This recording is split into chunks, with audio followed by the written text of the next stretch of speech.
Estamos de vuelta en piso en esta jornada de lunes, arrancando la semana. Ya estamos a poco terminando este 10º mes del año, aunque algunos me dicen que estoy bastante apresurado. Creo que toda esta vorágine de las actividades que nos quedan, este fin de semana estamos a puerta de las elecciones internas. El siguiente fin de semana es Navidad, el siguiente fin de semana es el cierre del año y así justamente vamos en estas últimas 3 semanas viendo los últimos episodios también de este año 2022. Que haciendo un recuento y un balance en distintas áreas, creo que hay mucho por contar y mucho por mencionar también en ese sentido. Por eso hoy queremos hablar con Joshua Abreu, agradecemos mucho su presencia, él es presidente de la Comisión Nacional de Valores y arranquemos un poco por ahí, Joshua, ¿cómo estamos terminando este año? Bueno, este año fue un año difícil. Se aceleró todo, ¿no? Sí, parece que, bueno, post pandemia, aunque para muchos estuvimos hablando también, hay efecto todavía de la pandemia, pero este año fue la lucha contra la inflación, no solamente acá en Paraguay, sino que globalmente, y hay una suba de tasa, imagínate, en los Estados Unidos están por los 8 o 9% también de inflación, similar a lo que tenemos hoy en Paraguay, eso es algo que pocas veces hemos visto, ¿verdad? Entonces, cuando las tasas suben, el costo de capital aumenta para una empresa, proyectos que antes eran viables ahora ya no son viables. ¿Cómo ve un poco todo ese escenario? Bueno, con lo que hemos visto en este año, el dólar recobró fuerza, porque las tasas también subieron en los Estados Unidos. Entonces, cuando hay inseguridad, la mayoría de la gente lo que busca es algo seguro, algo estable. Y el dólar es una de las monedas más estables, comparando con el euro, inclusive comparando con, obviamente, con el peso argentino, el real brasilero. Entonces, la gente, inclusive acá en Paraguay, han invertido aún más en dólares en este año. Entonces, vemos que, bueno, eso es algo interesante, ¿verdad? De ver, bueno, ahora tengo más tasas en dólares también, pero al mismo efecto, el guaraní o sea, en cuanto comparado con el peso argentino también, y en la región, sigue siendo una moneda bastante estable comparado con vecinos.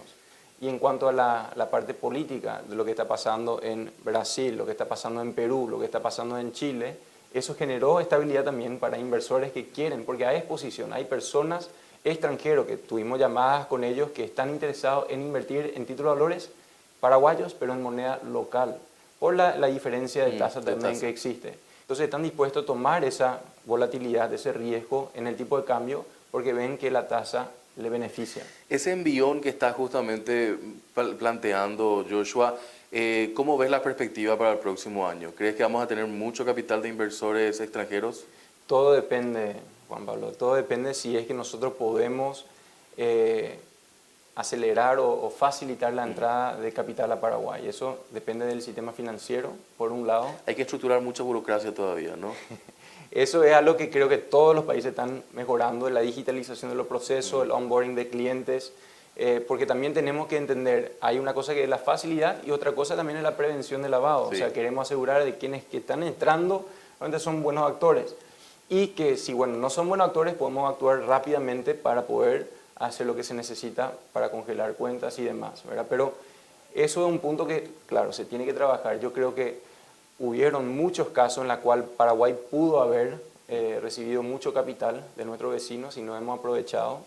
Vinieron personas, pero compran ya activos reales, no entran y traen inclusive cash, ¿verdad? Entonces eso es un tema que no nos beneficia, porque cuanto más transparencia hay, más impuestos se cobran, más precio se ve dentro de lo que es el mercado y demás. Tenemos un gran actor que ha trabajado muchísimo y nos ha dado, creo que hasta una nota de confianza, que es justamente Gafi y Gafilar en el caso de Latinoamérica. ¿Cómo está ese trabajo en conjunto? No, seguimos en el proceso, salió bastante bien, pero no terminó. O sea, el sistema financiero tiene que continuar. Desde la CNB, por ejemplo, teníamos toda nuestra matriz de riesgo, ahora lo que estamos haciendo es automatizar esas matrices para poder alimentar y hacer todos los seguimientos. Lo que tuvimos bastante buen puntaje, ahora vino el Banco Mundial, estamos viendo una asistencia técnica para seguir eso.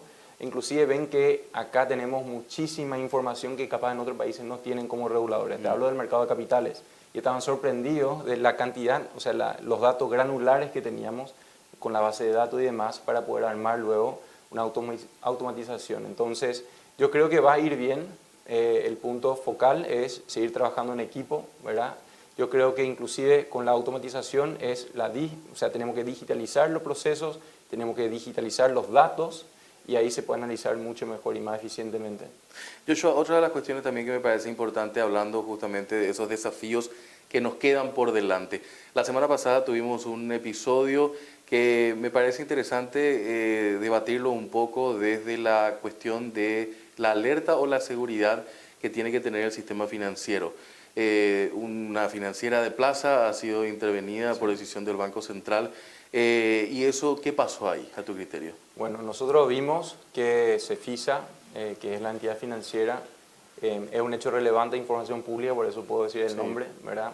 Que tuvo unas pérdidas que se fueron acumulándose y aparte su cartera. La parte de la cartera viene desde la pandemia o antes de la pandemia inclusive, pero la cartera, con lo que se tomó dentro del Banco Central, mucha cartera porque muchas entidades o personas, empresas, no pudieron pagar durante la pandemia, fueron muy golpeados. Entonces esa cartera empieza a aumentar la parte de la cartera vencida y obviamente eso genera una insolvencia dentro de la entidad, ¿verdad? Entonces la decisión del BCP ahora intervino.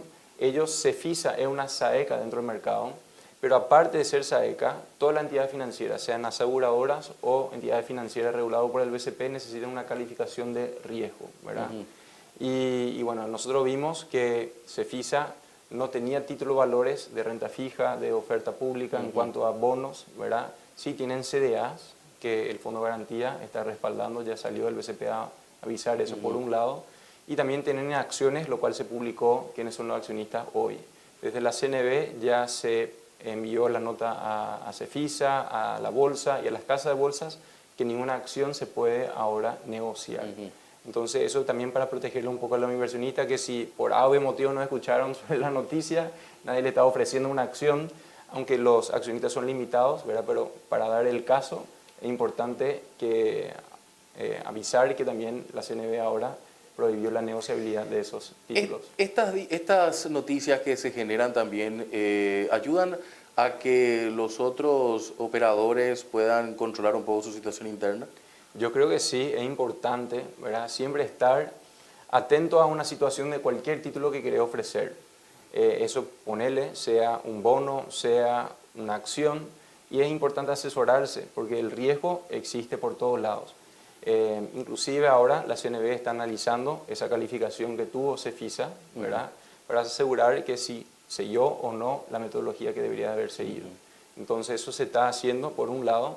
Y también por otro lado, nosotros tenemos que seguir aumentando la educación financiera. Como esta entidad no tenía bonos, bueno, eso no pasaba primordialmente por las casas de bolsas, pero sí tenían CDAs, que estaba acceso al público en general. Y eso yo creo que es importante entender que un CDA, cuando sobrepasa el límite del Fondo de Garantía de Depósito, no está cubierto y está, o sea, hay riesgo. Entonces, eso es algo importante y seguir avisando sobre la educación financiera. Joshua, hablemos un poco de la perspectiva de cómo vas dejando la casa.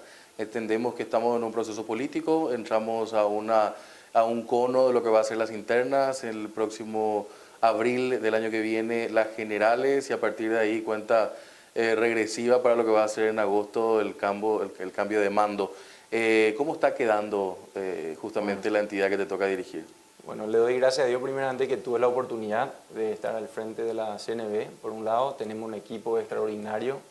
Mira, en estos que van a ser cuando cumpla, ahora son 4 años y después lo van a hacer 5 años, pudimos digitalizar el mercado. Por un lado, como mencioné, las bases de datos, se renovó lo que eran todas las oficinas de la CNB, el equipo se estructuró, ahora hacemos supervisión basada en riesgo, anteriormente era por un chequeo de listado.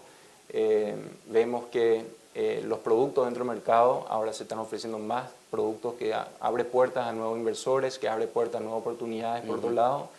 Y yo creo que, bueno, estamos ahora, lo que queremos lograr en el año 2023 son el registro online para emisores. Entonces, si son un emisor, si son un administrador de fondos, puedes entrar en un lugar como un proceso de visa. Entonces vos entregas todos tus documentos y ya ahí se puede registrar. La idea es con eso, en Colombia, por ejemplo, un fondo se puede registrar en un día.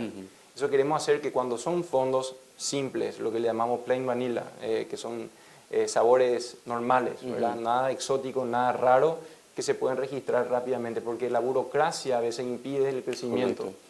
Entonces eso queremos ser una entidad que usa la tecnología, estamos viendo, analizando usar inteligencia artificial para analizar ciertos documentos, contratos, escrituras, facilitar procesos.